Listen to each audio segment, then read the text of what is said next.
बांझपन क्या होता है? इसमें फीमेल वाली साइड से होता है कि मेल साइड से होता है? दोनों साइड से हो सकता है। 40 to 50 के दरमियान बांझपन तो वैसे भी कहा ना कि उनके दोनों के हार्मोन्स डिक्रीज़ करना शुरू हो गए।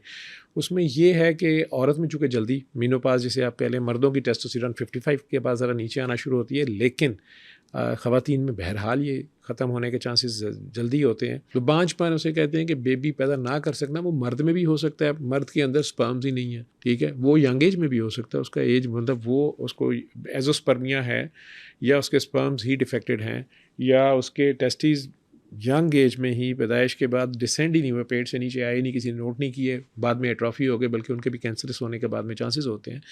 तो वो उसको पता ही नहीं है, या उसको हार्मोनल इम्बैलेंस था मेल को, या वैसे ही उसके किसी वजह से मम्प्स निकले, उसके बाद उसको या कुछ और डिजीज़ भी होती हैं वायरल कि उसके स्पर्म्स थे ही नहीं, उसे पता ही नहीं है। वैसे वो सेक्सुअली परफॉर्म कर रहा है लेकिन उसको पता नहीं है कि उसके स्पर्म्स नहीं है। वो फिर अगर शादी के बाद बेबी नहीं हो रहे, कहीं टेस्ट हुए तो पता चला जी स्पर्म्स नहीं। पहले नहीं पता चल सकता या इसको किसी तरह हम ट्रीट नहीं कर सकते? नहीं, कुछ तो ऐसी सिचुएशंस होती हैं जैसे प्राइमरी ओवेरियन फेलियर है या हार्मोनल डेफिशिएंसी टोटली है, गोनेडल फेलियर है, फ्रोजन पेल्विस है, मल्टीपल रीजंस होती हैं। यंग एज में बच्चियों को कोई बीमारियां ऐसी होगी, उसमें बिल्कुल वो बन ही नहीं सकती मदर, ठीक है, या उसका यूट्रस बना ही नहीं हुआ, उसे पता नहीं है, एग्जैक्टली ठीक है, यही चीज़ बहुत है। स्मॉल साइज्ड है, या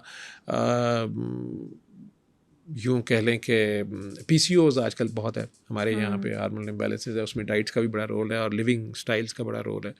तो उसमें भी वो ट्रीटेबल चीज़ें हैं, कुछ चीज़ें ट्रीटेबल हैं, और या उसकी ट्यूब्स दोनों ब्लॉक हैं किसी इन्फेक्शन की वजह से, किसी और वजह से, उसको मेंसेस रेगुलर आ रहे थे, उसे पता ही नहीं था, ठीक है।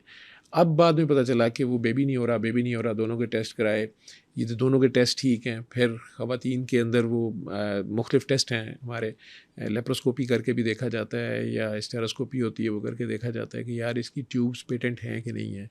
ओवरीज़ में इंटरनल अल्ट्रासाउंड करके देखा जाता है कि क्या इसके वाकई फॉलिकल्स बन रहे हैं, एग बनता है एवरी साइकिल में, ठीक है, वो सारा करके देखा जाता है। उसे कई बार मेडिसिन से इंड्यूस भी किया जाता है। फिर कई बार वो अगर एग डिलीवरी नहीं हो रहा यूट्रस तक, तो उसको बाहर फर्टिलाइज करके फिर अंदर रख दिया जाता है। जो टेस्ट ट्यूब बेबीज़ आप जो जिसे समझते हैं IVU और IVI के जो तरीके हैं सारे, वो सारा किया जाता है। लेकिन अगर किसी बच्ची को पता चल जाता है या मर्द को पता चल जाता है, उसके घर वालों को पता चल जाता है, ठीक है, ऑनेस्टी तो ये है कि आप रिश्ता करते हुए बताएं किसी को, ठीक है, लेकिन कितने लोग हैं, ये मेरा ख्याल है कुछ चीज़ें अगर लिहाज में कर्टसी में ही रखी जाएं तो बेहतर हैं। हाँ, डिलिबरेट चीट ना किया जाए। बिल्कुल ठीक है सर। वेट गेन हो जाता है 40 से 50 में, आप बहुत ज़्यादा मोटापे की तरफ जाना स्टार्ट हो जाते हैं, तो इसकी क्या रीज़न होती है? उसकी मेन रीज़न मर्दों में तो आपने देखा होगा कि शादी के बाद कुछ मर्द हज़रात बड़ी तेज़ी से वेट गेन करते हैं, ठीक है, बल्कि आप उसे साल बाद देर पर तो आप पूछ लेते हैं उसकी एकदम चेंज में कि यार तो शादी हो गई है, ठीक है। उसकी रीज़न यही होती है कि वो एक हेल्दी लिविंग स्टाइल उनका पहले होता है, अब शादी के बाद उनकी टेस्टोस्टेरोन लेवल्स जो परफॉर्म कर रहे होते हैं तो वो बढ़ते हैं तो मेटाबॉलिज्म बढ़ता है, रिक्वायरमेंट्स बढ़ती हैं, कैलोरीज प्रोडक्शन बढ़ती है, तो वो वेट गेन करते हैं।